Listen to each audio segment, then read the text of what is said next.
There is a chapter in the Quran named after a woman. Not a prophet, not a battle, not a theological concept. A woman. And that woman is Mary, the mother of Jesus. If that surprises you, you're not alone. Today we're going through the full story of Maryam in Islam, and by the end of this video, I think you're going to see both faiths a little differently. Let's get into it. Welcome to Path to Islam. My name is Mohammed, and this channel exists to help people understand Islam the right way, through honest knowledge and real conversation, not headlines and assumptions. If you're new here, subscribe right now. We go deep on the questions people are actually asking. Alright, let's talk about Maryam. Section 1. Her status in the Quran. Mary holds a position in Islam that shocks most people when they first hear it. She is the only woman in the entire Quran, all 114 chapters, over 6,000 verses, mentioned by her personal name. Every other woman in the Quran is identified by her relationship to someone else. The wife of this prophet, the mother of that person. Mary stands alone, named directly, honored on her own terms. And then there's this. The angels came to her with a message so powerful it stops you cold. "O Mary, indeed God has chosen you and purified you and chosen you above the women of the worlds." Quran 3:42. Above the women of the worlds. Not just her neighborhood. Not just her time. Every woman. In all of history. God elevated Mary above all of them. That is the official status of Mary in Islam. Not a footnote. Not a background character. The most honored woman in the history of creation. Section 2. Her story begins before her birth. Here's something most people don't know. Mary's story in the Quran starts before she was even born. Her mother, the wife of Imran, prayed to God while she was pregnant and dedicated her unborn child entirely to his service. "My Lord, I have dedicated what is in my womb entirely to you, so accept this from me." Quran 3:35. She expected a boy.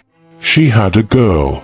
And even in that moment of surprise, she gave her daughter the name Maryam and placed her trust completely in God.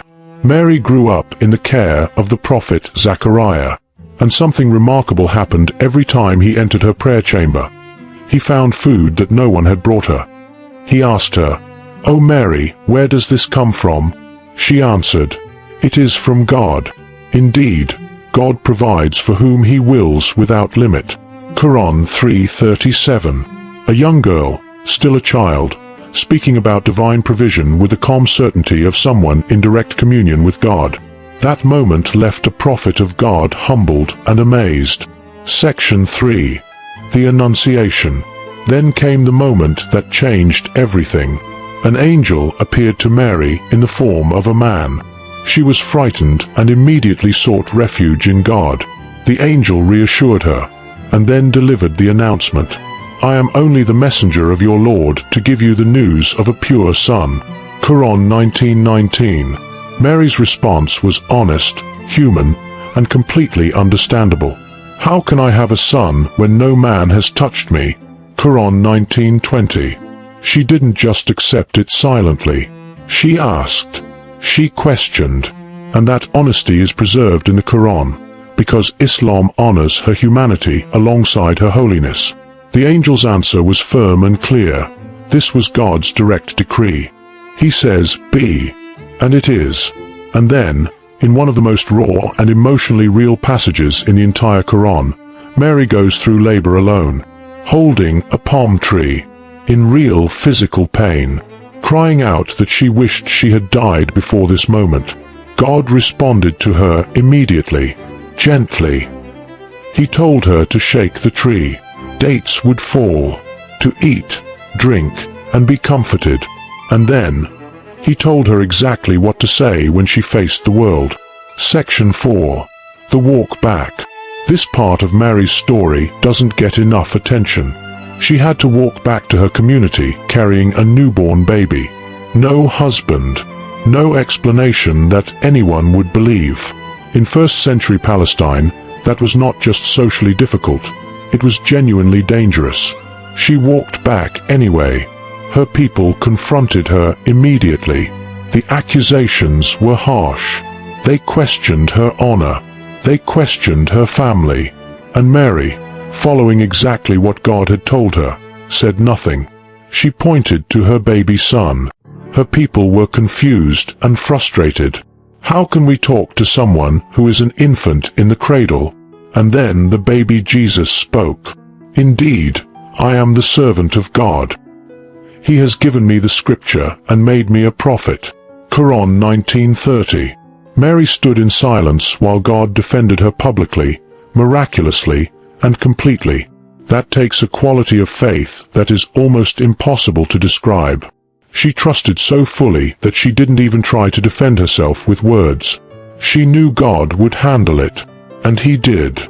Section 5. What this means for Muslims and Christians. Here's something I want to say directly. Mary, Maryam, is not a figure that separates Islam and Christianity. She's one of the most powerful bridges between them. Both faiths affirm the virgin birth of Jesus. Both honor Mary as a woman of extraordinary holiness and courage.